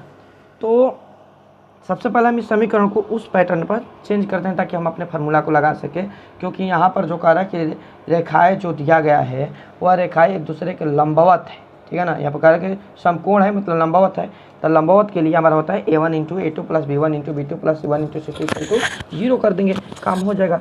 लेकिन a1 हमारे लंबवत के लिए क्या होता है, a1 × a2 + b1 × b2 + c1 × c2 = 0। लेकिन a1 a2 b2 चाहिए ना, हाँ, तो कैसे निकालेंगे, बिना सीधा किए तो निकलेगा नहीं। इसको थोड़ा सा सीधा कर लेते हैं, कैसे होगा, इसमें से माइनस को कॉमन करेंगे तो हमारा हो जाएगा x - 1 बटा में 3, ठीक है, निकल गया ना, या माइनस को नीचे भेज देंगे, ठीक है ना, तो -3 निकलेगा, ठीक है ना। चलिए अच्छी बात है। यहाँ से हमारा y तो है ही, बस y को अकेले करना है तो 7 को कॉमन करते हैं, ठीक है ना। 7 को कॉमन करते उधर से p कॉमन है ही, 7 कॉमन करेंगे तो y - 7 दूनी 14 बटा में 2 × p पहले से, ठीक है ना। इसमें देखें तो ये तो पहले से ठीक ठाक है, z - 3 बटा में, तो ये पहले से ठीक ठाक है। अब यहाँ पर हम बात करें, थोड़ा सा आप लोग यहाँ पर ध्यान दीजिएगा, तो यहाँ पर देखिए ये जो है ना हमारा, इसको छोड़कर ये बाकी जितना भी है यही आपका a1 है, तो a1 बराबर यहाँ पर -1 बटा 3, सॉरी 3, यहाँ पर a1 के मान कितना हो जाएगा, 3 नीचे वाल लेंगे, ठीक है ना। यहाँ पर बात करें तो देखिए यहाँ पर 7p, y - 2 को छोड़ देना है, 7p बटा में 2 है ना, तो 7p बटा में 2 जब उल्टा करेंगे, इसको नीचे लाएंगे ना, इसको हटाने के लिए इसमें भागा देंगे तो उल्टा हो जाएगा, ठीक है ना। मतलब इसको यहाँ से हटाने के लिए 7p से यहाँ पर नीचे 7p बटा 2 से भागा करेंगे तो ये हो जाएगा हमारा 2p बटा में 7, ठीक है ना, उल्टा हो जाएगा, 2p बटा में 7 हो जाएगा, ठीक है ना। ये आपका हो गया b1, सॉरी ये b1 हो जाएगा आपका, ठीक है ना। अब c1 की बात करें तो ये हो जाएगा आपका c1, ठीक है। z - 2 है, बस 2 हो जाएगा केवल, ठीक है ना। ये निकल गया आपका a1 b1 c1, ठीक है। अब बात करें हम यहाँ पर दूसरे समीकरण की, देखिए दूसरे समीकरण जो हमारा है ना ये वाला है, इसको भी थोड़ा सा हम यहाँ पर सीधा करेंगे, -7 को कॉमन करेंगे, तो -7 कॉमन करेंगे तो x - 1, ठीक है ना, x - 1 बटा में 3p, ठीक है ना, x - 1 बटा में 3p, ठीक है ना, बराबर यहाँ पर ये तो सीधा है ना y - 5 बटा में 1, ठीक है ना। और ये आपका हो जाएगा, माइनस को कॉमन करेंगे तो z - 6 बटा में 5 हो जाएगा, ठीक है ना। चलिए अब यहाँ से भी हम a2 का मान ज्ञात कर लेते हैं, तो a2 का मान कितना हो जाएगा, a2 का मान यहाँ पर आपका मिलेगा 3p बटा में 7, या माइनस में मिलेगा आपका -3p बटा में 7 मिल जाएगा, ठीक है ना। और यहाँ पर a2 की a2 हो गया b2 का मान ज्ञात करेंगे तो 1 मिलेगा सबका, b2 का मान यहाँ पर 1 ही हो जाएगा, हो गया। और यदि हम c2 की बात करें तो यह -5 मिल जाएगा, उल्टा होगा -5 मिल जाएगा, ठीक है ना। तो यहाँ पर ये सारे मान निकाल लिए। अब प्रश्न कर रहा है कि लंबवत है ना, तो a1 × a2 + b1 × b2 + c1 × c2 का मान आपके 0 के बराबर होना चाहिए, ठीक है ना। तो आएगा तो है, नहीं आएगा तो नहीं है। पी का मान निकालना है ना, तो 0 करना है, मैंने है पहले से कह रहा है कि है, मतलब पी का मान यहाँ पर 0 होगा। तो करते हैं। A1 का मान जो है कितना आया हुआ है हमारा A1 का मान, तो ये आपका A1 है 3 -3, तो -3 गुणे A2 का मान -3p/7 प्लस B1 का मान आपका है 2p/7, 2p/7 गुणे 1 प्लस C1 का मान 2 गुणे -5 बराबर करना है 0। माइनस माइनस प्लस 3 का 9p/7 प्लस 2p/7 हो जाएगा ना। अब प्लस -10, 5 -10 इधर आएगा तो +10, 9 2 11p/7 बराबर 10, इधर आएगा तो 11p/10 70 हो जाएगा। ये p बराबर आपका 70/11, यही आपका आंसर हो जाएगा। ठीक है ना, आया समझ में। चलिए ये भी क्वेश्चन हो गया कंप्लीट। 13 नंबर क्वेश्चन देखते हैं। 13 नंबर क्वेश्चन क्या है कि x - 5/7 बराबर y + 2/-5 बराबर z/1 और एंड एक और दिया गया है, सॉरी x/1 बराबर y/2 बराबर z/3। चलिए ये भी कह रहा है कि दर्शाइए कि रेखा एक दूसरे के लंबवत है, मतलब 0 आएगा, वही तो है। यहाँ पर भी केस आपका सेम वही बन रहा है और ये आसान भी है। आपका बात करें तो ये आसान भी है, क्योंकि ये वाला आपका ये आपका A1 होगा, ये आपका B1 होगा और ये आपका C1 होगा, क्योंकि इसके ऊपर का जो सिस्टम है ना वो पहले से सीधा है। ये आपका A2, ये आपका B2, ये आपका C2, ठीक है ना। इसे कोई छेड़छाड़ करने की ज़रूरत नहीं है। आपको करना क्या है कि A1 × A2 plus B1 × B2 plus C1 × C2 यदि बराबर 0 आ जाता है तो है, नहीं आता है तो नहीं है। ठीक है ना, तो हो जाएगा A1 का मान 7 गुणे 1, ठीक है ना, प्लस B1 का मान -5 गुणे B2 का मान 2, ठीक है ना, प्लस 1 गुणे 3, ठीक है ना। देखते हैं 0 आता है कि नहीं आए, ठीक है ना। पहले चीज़ समझ सकते हैं इसे, ठीक है। 7 - 5 दूनी 10 प्लस 3, तो 10 3 7 3 10 मिले 10 जाएगा तो 0 आ गया ना, मतलब अतः यह लंबवत है, लंबवत है। हो गया हमारे काम। चलिए 13 नंबर का भी काम खत्म। 14 नंबर क्वेश्चन पर हम लोग आते हैं। 14 नंबर क्वेश्चन, ठीक है ना। 14 नंबर जो क्वेश्चन है क्या है, यहाँ पर दिया गया है ना कि रेखाओं के बीच की न्यूनतम दूरी ज्ञात करना है। क्या देखिए, बहुत ही इंपॉर्टेंट क्वेश्चन है आप लोगों का, न्यूनतम दूरी, ठीक है ना, एग्जाम की दृष्टि से बहुत ज़्यादा इंपॉर्टेंट है। न्यूनतम दूरी निकालना है क्या कि वेक्टर r बराबर cap i plus 2 cap j plus cap k, है ना, और plus lambda into cap i minus cap j plus cap k दिया गया है। एक हो गया एक समीकरण। एक और समीकरण है, वेक्टर r बराबर 2 cap i minus cap j minus cap k plus mu into, ठीक है ना, 2 cap i plus cap j plus 2 cap k। इस टाइप का एक क्वेश्चन हम लोग देखे थे, लेकिन ये थोड़ा सा उससे भिन्न है, अलग है। हम यहाँ पर आपको हम बता देते हैं कि जब हम दोनों रेखा के बीच की न्यूनतम दूरी निकालते हैं ना, तो इसके लिए एक डिस्टेंस फार्मूला बताए थे आपको। क्या फार्मूला था न्यूनतम दूरी का, तो ध्यान से इधर देखिएगा, ठीक है ना। फार्मूला था हमारा d बराबर वेक्टर B1 गुणे वेक्टर B2, गुणे मैंने क्रॉस, ठीक है ना, in dot A2 vector A2 minus vector A1, याद होगा अभी बताए थे हम पीछे जस्ट, बटा में मॉड ऑफ यानी vector B1 cross vector B2 का परिणाम हमें चाहिए। बस यही तो है हमारा फार्मूला, ठीक है ना। तो वेक्टर B1 वेक्टर B2 ये निकालेंगे और उसके बाद हम खेलना शुरू कर देंगे, ठीक है ना। तो चलिए निकाल लेते हैं कि ये कौन सा हो जाएगा इसमें। तो देखिए वेक्टर A1 की बात करें तो ये आपका A1 है, ये आपका B1 है, ये आपका A2 है और ये आपका B2 है। सारा चीज़ तो यहाँ पर पहले से ही आपको दे दिया गया है, कोई दिक्कत नहीं है। A1 का जो मान है, वेक्टर A1 का मान ये होगा आपका cap i plus 2 cap j plus cap k, ठीक है ना। यदि हम B1 की बात करें तो वेक्टर B1 का मान cap i minus cap j plus cap k। यदि हम A2 की बात करें तो A2 होगा 2 cap i minus cap j minus cap k, ठीक है ना। यदि हम B2 की बात करें, यहीं से सारा चीज़ लिख रहे हैं, ठीक है ना, 2 cap i plus cap j plus 2 cap k, ठीक है ना। यह आपका हो गया। वहाँ पर हमारा एंगल निकालना था, यहाँ पर कुछ और निकालना है, ठीक है ना। सबसे पहले हम क्या कर लेते हैं, हमें चाहिए a2 माइनस a1, यही निकाल लेते हैं सबसे पहले, a2 माइनस a1 निकाल लेते हैं, vector a2 minus vector a1 कर लेते हैं भाई, vector a2 minus vector a1 घटाना ही तो है और क्या करना है। वेक्टर a2 का मान है ये वाला 2 cap i minus cap j minus cap k, ठीक है ना। और माइनस करेंगे तो इसके a1 के सारे पद में माइनस हो जाएगा, minus cap i minus 2 cap j minus cap k, ठीक है ना। करते हैं 2 कैप i एक घटेगा तो कैप i प्लस और 2 1 3 माइनस 3 कैप j, ठीक है ना, और माइनस 2 कैप k। चलिए ये तो निकल गया, चलिए इसका काम तो खत्म। अब निकाल लेते हैं vector b1 cross vector b2। चलिए ध्यान से समझिएगा आप लोग, vector b1 cross vector b2 ज्ञात करते हैं, ठीक है। Vector b1 cross vector b2, cross निकालने के लिए हम आपको बताए थे कैसे निकालना है ना, उसी आप एक बार याद कीजिएगा आप। क्रॉस निकालने के लिए क्रॉस निकालने के लिए सबसे पहले हम इस तरह का एक सारणी बनाने के लिए बोले थे, सारणी की जैसा, ये कैप आई हो गया, कैप जे, कैप के, आ रहा है समझ में ना। और इसमें लिखेंगे वेक्टर b1 का गुणांक, b1 का गुणांक क्या है, ये आपका 1 माइनस 1 1 माइनस 1 1, ठीक है, वाह। ये आपका b2 का है 2 1 2 2 1 2, समझ में आ गया। अब बहुत ही आसान तरीका है, देखिए वेक्टर दोनों का क्रॉस निकालेंगे कैसे, इसे सीख लीजिएगा। क्रॉस निकालना पता है तो पीछे बताए हैं वेक्टर में भी। वेक्टर कैप आई को लेंगे ना, कैप आई को लेंगे तो लेंगे करेंगे तो ये वाला आपको छोड़ देना है बिल्कुल, ठीक है ना, ये वाला आपको छोड़ देना है। इसमें गुणा करेंगे तो 2 एकम 2 माइनस 2, ठीक है ना, यहाँ पर माइनस ही होता है, 1 एकम 1 सूत्र बनेगा, ठीक है ना।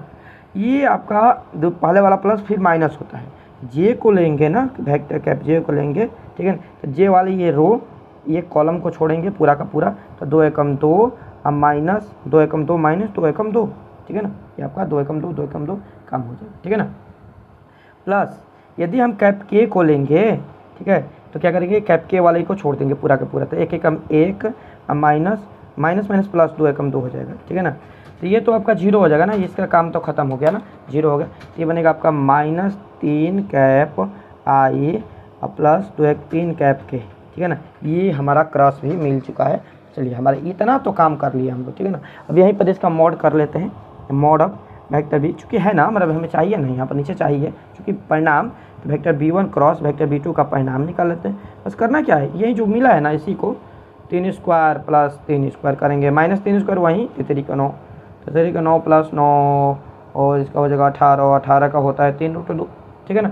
सारा निकाल दी है, बस यहीं पर निकाल दे का, देखिए यहीं पर निकाल देते हैं, यहीं पर इतने में ही हो जाएगा d बराबर, ठीक है ना।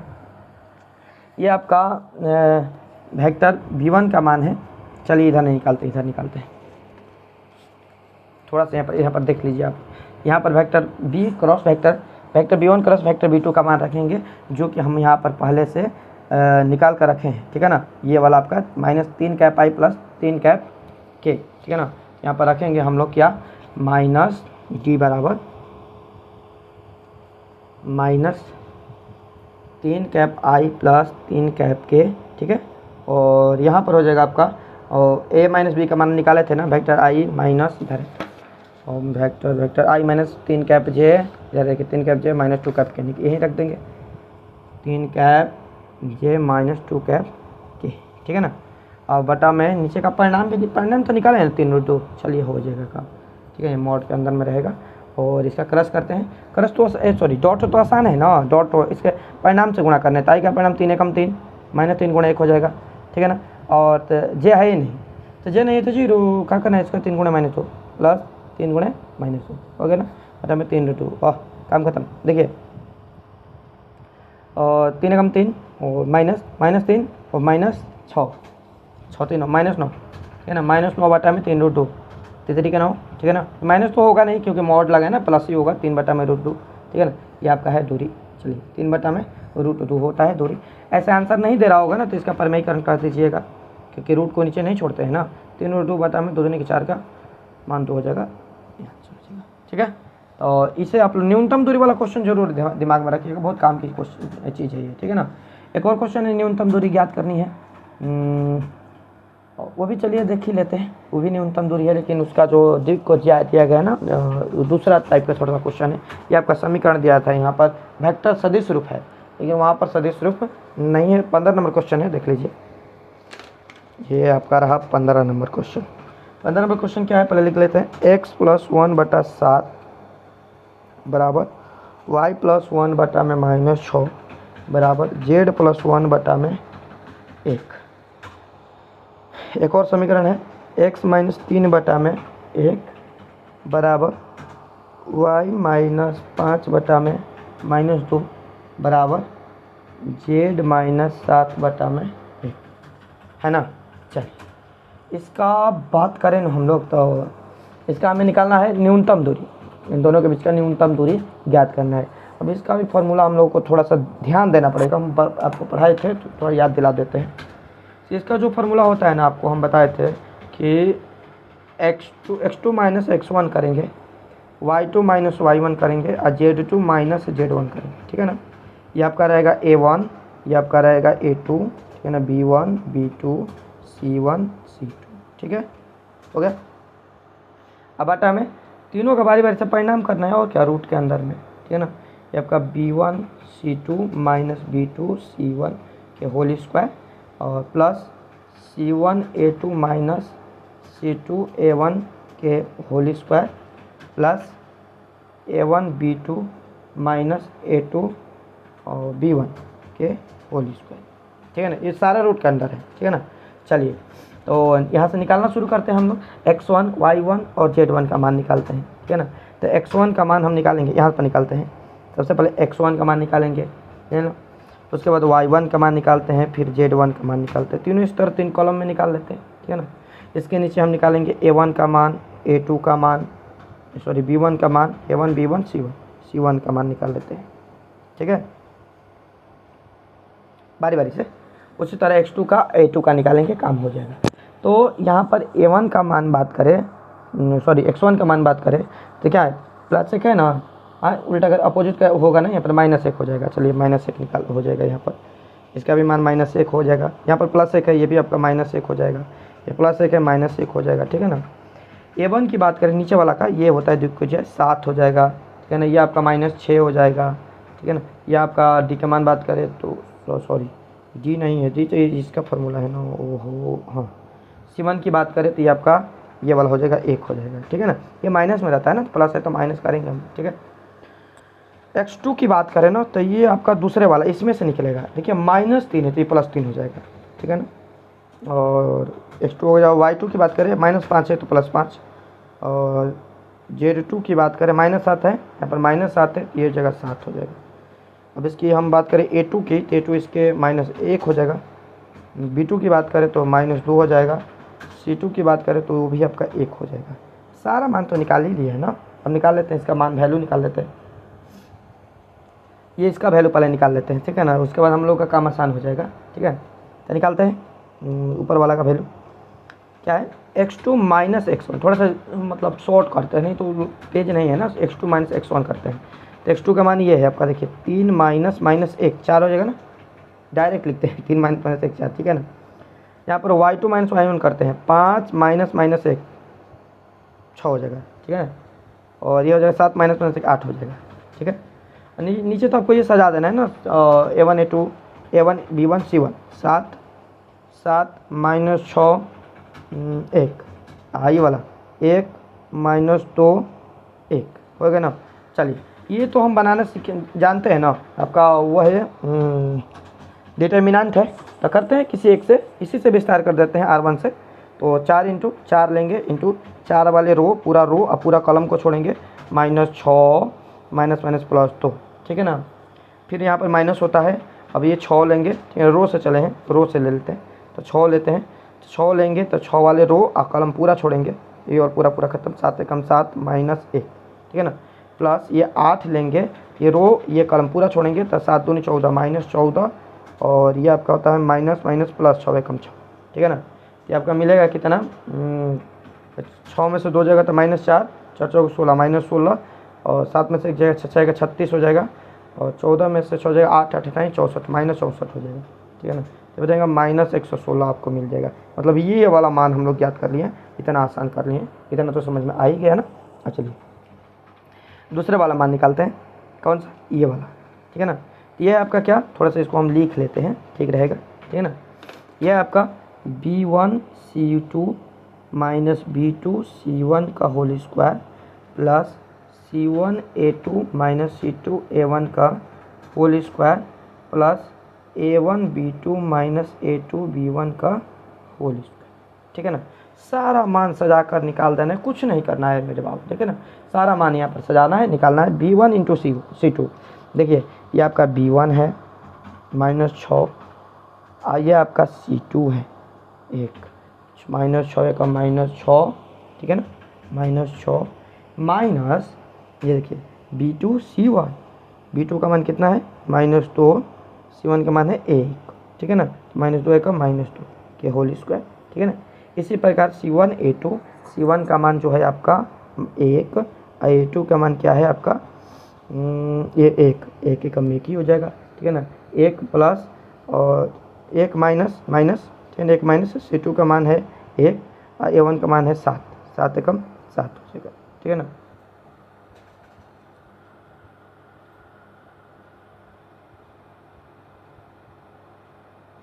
यहाँ पर माइनस होगा ना, माइनस रहेगा, प्लस A1 का मान हो जाएगा आपका A1 7, B2 2, 7 दूनी 14 -14, और यहाँ पर माइनस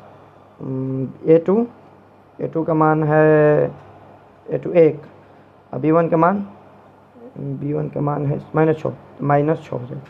ठीक है, ये 6 2 8 64 हो जाएगा आपका 6। यहाँ पर B2 इंटू C2 है ना, -2, ये माइनस प्लस हो जाएगा।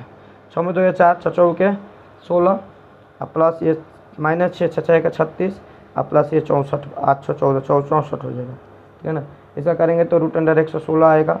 116 का वर्गमूल करेंगे ना तो 2√29 आ जाएगा। ठीक है ना, हो गया, निकाल लिए। अब सबका मान यहाँ पर रख दीजिए, निकल जाएगा, काम खत्म। G1 का मान रख देना है यहाँ पर -116, इसका वैल्यू निकलेगा, और नीचे का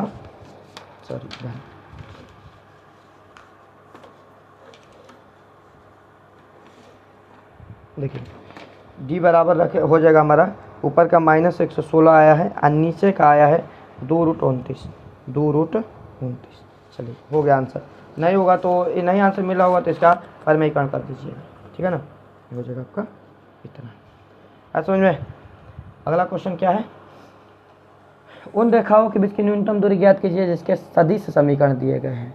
अरे सदिश है तो अभी तो आपको सदिश वाला बताया था ना पीछे, तो आसानी है। नहीं, देखिए सदिश वाले का है 16 नंबर अभी हम लोग पढ़े थे। इधर देखते हैं कि कौन सा क्वेश्चन बनाए थे, उसी आधार पर बनेगा बिल्कुल। हाँ, ये वाला देखिए, जो 14 नंबर क्वेश्चन है ना, यही सेम आपका 16 नंबर क्वेश्चन है, 14 नंबर।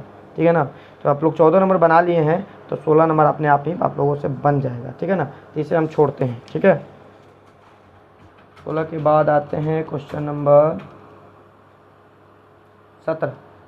17 में उन रेखाओं के बीच की न्यूनतम दूरी के सदिश समीकरण। ये भी तो वही क्वेश्चन है, थोड़ा सा अलग है ये। देखिए 17 नंबर क्वेश्चन भी वही क्वेश्चन है, थोड़ा सा अलग है बस।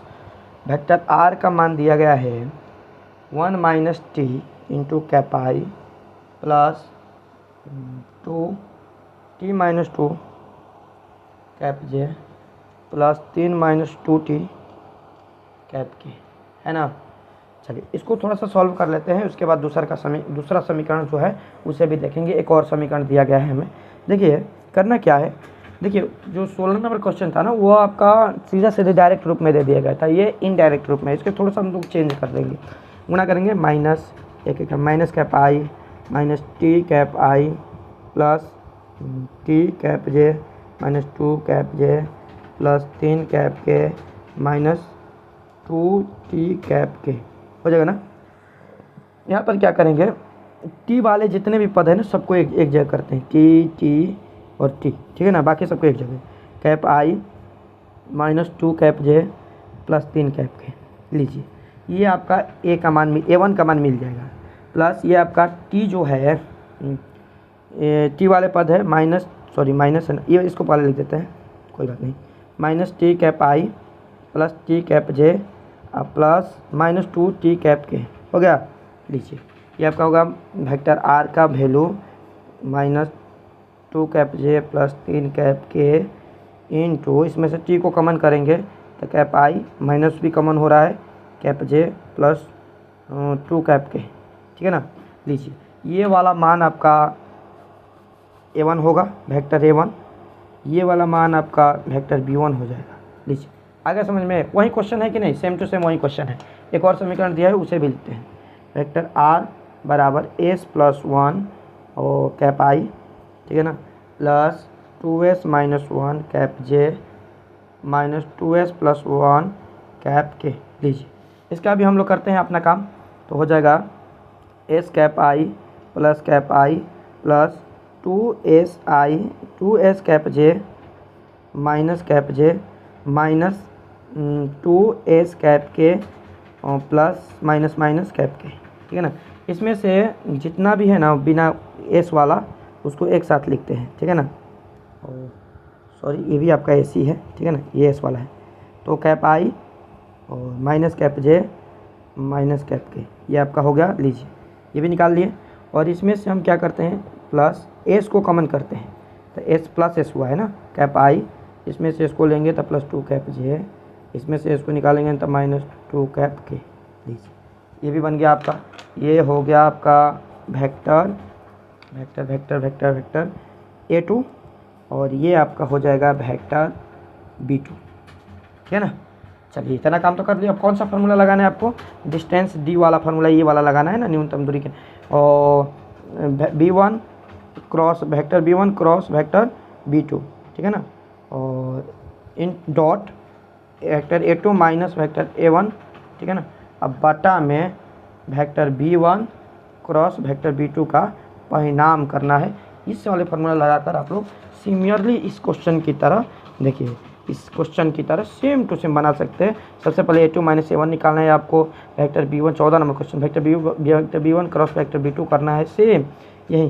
देखिए इसका मान निकालना है और सारा मान जो है उसी प्रकार यहाँ पर ला कर आपको सेट कर देना है, आपका मान निकल कर आ जाएगा। आया समझ में कि नहीं, ठीक है ना। तो इसे सिमिलरली उसी क्वेश्चन नंबर 14 जैसा या 16 जैसा कर लीजिए, ठीक है ना। थोड़ा सा तो मेहनत करना पड़ेगा ना, कर लीजिए। तो इस चैप्टर में हम लोगों का इतना ही क्वेश्चन था। ये सारे क्वेश्चन आप लोग देख लीजिएगा, ये अति महत्वपूर्ण क्वेश्चंस है, ठीक है ना। पूरा 3D का हमारे यहाँ पर कंप्लीट हो गया लगभग।